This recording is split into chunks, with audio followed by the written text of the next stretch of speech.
A flauta mágica. Por irmão Sandro Pinheiro. Quando esse assunto é apresentado em loja, por meio de diversos trabalhos ou palestras, muito se fala sobre Mozart, sua iniciação, sua loja, seus companheiros de loja, o desenvolvimento da maçonaria na época, mas muito pouco se fala sobre a flauta mágica. Porque é considerada uma ópera maçônica. O que há de maçonaria nela? A flauta mágica conta a história de um príncipe perdido na floresta, que é salvo por um servo de uma rainha que o leva ao castelo. No castelo, ele vê a foto de uma bela mulher e se encanta por ela. O servo conta que se trata de uma princesa, filha da rainha, e raptada por um sacerdote. O príncipe se apaixona ainda mais ao ouvir a história e decide resgatar a princesa. O servo da rainha acompanha o príncipe na missão, e o orador do Templo da Sabedoria alerta que as intenções do sacerdote são boas e que, talvez, as da rainha não sejam. O príncipe e seu servo aceitam serem iniciados. No final, ambos ficam com suas almas gêmeas. Os principais elementos simbólicos utilizados em A Flauta Mágica pertencem à tradição alquímica e astrológica. A marca egípcia, a obra se desenrola principalmente em um conjunto de templos dedicados aos mistérios de Ísis e Osíris. Se deve à fascinação que causou o redescobrimento do Egito no século XVIII e a influência que exerceu sobre Mozart humanista Ignaz von Born, autor de um livro sobre os mistérios egípcios. Os símbolos alquímicos são claros através de toda a obra. Por exemplo, Tamino e Pamina devem passar pelos 4 elementos, simbolizados na obra pelo fogo e pela água. Os sacerdotes se reúnem em um bosque de palmeiras de prata com folhas de ouro. Os diversos caracteres também se relacionam com os diferentes planetas do sistema astrológico, que contemplam 2 astros e 5 planetas. A Rainha da Noite se relaciona com a noite e os mistérios lunares. Seu reino é o bosque. Sarastro, que ao final do primeiro ato aparece em um carro puxado por leões, encarna as forças solares. Junto a estes símbolos, a presença das chaves numéricas acompanha os elementos de interpretação da mensagem da obra. O número 13 e seu simbolismo é o mais frequentemente utilizado, as 3 damas, os 3 jovens, os 3 templos, os 3 acordes iniciais da abertura, entre outros, demonstram a importância do número 3. As 3 etapas alquímicas. A obra O Negro, regida por Saturno, corresponde ao primeiro ato, que transcorre principalmente no bosque. Durante esta etapa, Monostatos é o principal obstáculo, relacionado com Saturno, quer dizer, a prisão da matéria. Ele é o carcereiro de Pamina, que se interpõe entre Tamino e Pamina, ao final do primeiro ato, e está apaixonado pela princesa, sem poder possuí-la. A obra O Branco, regida pela Lua. Esta obra corresponde às primeiras provas a que Tamino e Papágeno se submetem, e por outra parte Pamina. Nesta etapa ainda não foi realizado o casamento alquímico. A obra O Vermelho, regida pelo Sol. Guiados pela força solar, Tamino e Pamina, agora reunidos pelo matrimônio alquímico, passam através dos 4 elementos. Nesta etapa também são destruídas definitivamente as vestes da Rainha da Noite e de Monostatos, símbolos da matéria inferior.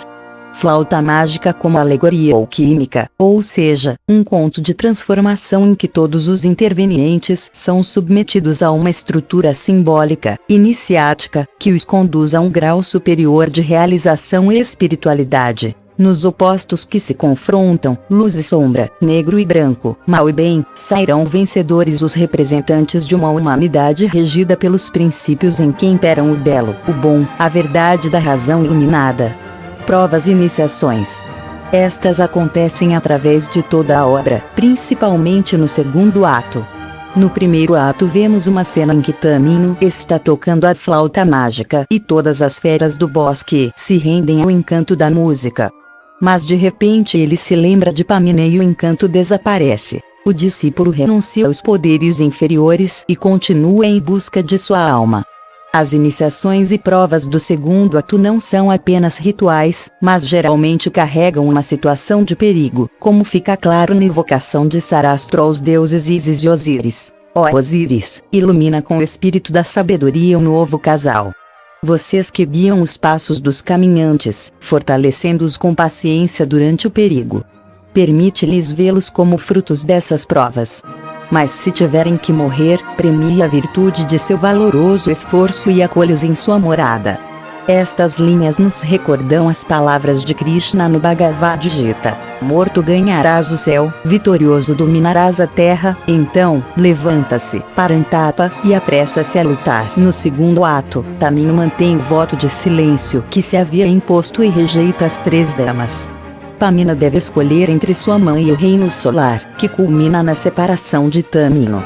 Estas provas pertencem aos mistérios menores e se alude a elas na obra como etapas de purificação.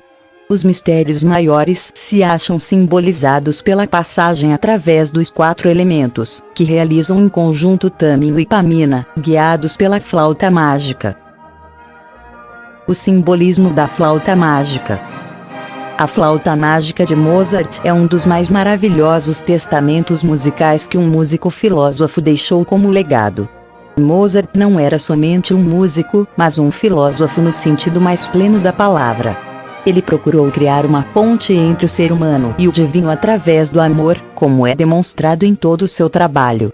Em A Flauta Mágica, o apolíneo, a iluminação do divino, e o dionisíaco, a transformação do homem. A maçonaria que Mozart viveu era como uma escola de formação humana, baseada na tradição, no simbolismo, na fraternidade, indo além da cultura, das classes sociais, da ideologia, da religião, na luta contra todo tipo de fanatismo, e a favor do aperfeiçoamento do homem que constrói a humanidade. Ainda que o ingresso de Mozart na maçonaria tenha sido relativamente tardio, pois já estava com 28 anos, foi a partir dessa época que ele escreveu suas mais célebres composições musicais maçônicas. Das obras que precedem a sua iniciação, mas que já são de inspiração maçônica, veio sua obra mais esotérica, A Flauta Mágica, todas, em maior ou menor medida, recorrendo a símbolos, ritos e encenações esotéricas. Loja Flauta Mágica número 170 do Rio de Janeiro. Fundada em 27 de fevereiro de 2008, a loja Flauta Mágica número 170 teve seu processo de estruturação capitaneado pelo irmão Wagner Rodrigues da Silva, mestre instalado 33, sacerdote gnóstico da Fraternitas Rosicruciana Antiqua, acompanhado dos irmãos Leir de Souza, Orestes Barbosa da Silva, Ney Chagas Pompeu, entre outros. Nosso lema é faça o que quiseres, refletindo a liberdade ampla e a confiança plena nos irmãos da loja, no cumprimento de suas obrigações para com os irmãos e com a maçonaria.